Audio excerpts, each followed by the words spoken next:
राधे राधे महाराज जी। महाराज जी, जो भगवान का नाम नहीं लेते फिर भी अच्छे से रहते हैं, और जो भगवान का नाम लेते हैं परेशानी में रहते हैं, क्या फर्क है? कौन बोला? ये तीनों।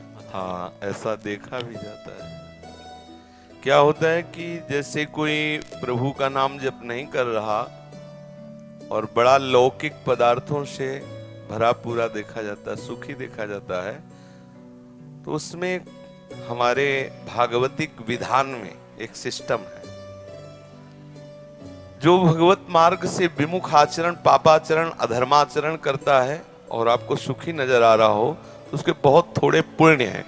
उनको भुगाने के लिए पहले हमारे संविधान, भागवतिक संविधान में उसके पुण्य नष्ट कर, क्योंकि जब उसे दुख मिलेगा तो पुण्य उसका सहयोग कर देगा, इसलिए पहले उसके सहयोगी का नाश किया जाता है। उसका सहयोगी जो सुकृत है उसको दे दिया गया। अब वो पापाचरण में और उन्मत्त हो गया।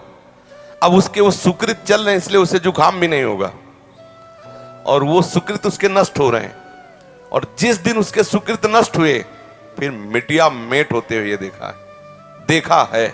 शास्त्रों का विधान तो है ही, हमने देखा है। एक ठाकुर रामबली सिंह जमींदार आसपास बंदूक लेके चलते, ऐसा बच्चापन में को देखा आपने।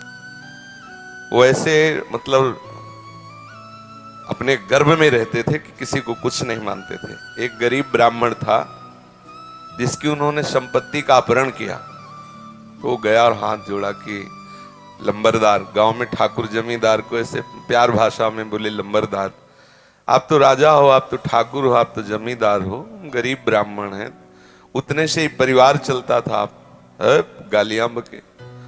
उन्होंने पैर छुआ ब्राह्मण ने ऐसे और रो दिया और वापस आ गया। जानते हो, आज उनके कुल में कोई पानी देने वाला नहीं। कुछ ही दिनों में बड़ा लड़का भयंकर कैंसर से बीमार हुआ, मर गया। दूसरा दिमाग खराब हो गया, तीसरे की टांग टूट गई, चौथा लेबरी करके उनको जो खवाने वाला था पीलिया हो गई। और आप अफीम के इतने नशेबाज बन गए कि धीरे धीरे सब जहां उनके आगे पीछे बंदूक लेके चलते थे, वहां मक्खी उड़ाने वाला कोई नहीं रहा, और एक पशु की तरह मरे जब कोई फेंकने वाला नहीं। ऐसी स्थिति होता क्या है कि शुभ कर्म जब तक हमें वहां के हमारे भागवतिक विधान में सिस्टम है, यदि आप अधिक पाप करेंगे तो आपके जल्दी से जल्दी शुभ कर्म आपको दिए जाएंगे, कि वो नष्ट हो तब तुम्हारा नाश शुरू होगा।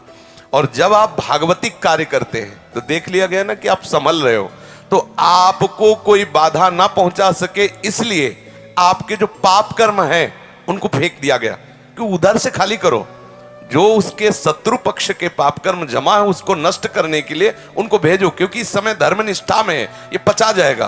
तो उसके पाप कर्म आते हैं और धर्म में प्रबल होकर के उन पाप कर्मों को भोगता है, धर्मात्मा बन के चलता है। जिस दिन उसके पाप नष्ट हुए वो सुकृत और ये वर्तमान के सुकृत मिल गए, उस दिन जय हो जाती, उसकी कोई पराजय सजयती, त्रिभुवन में उसकी जय जयकार हो जाती है। और उस पापात्मा का ऐसा नाश होता है, कोई पानी देने वाला नहीं मिलता। ऐसा नहीं है, ये पापी पुरुष मौज से है और धर्मात्मा कष्ट से है। उसके रहस्य को नहीं जानती, इसलिए तुम्हें ऐसा लगता है। समझ पा रही हो?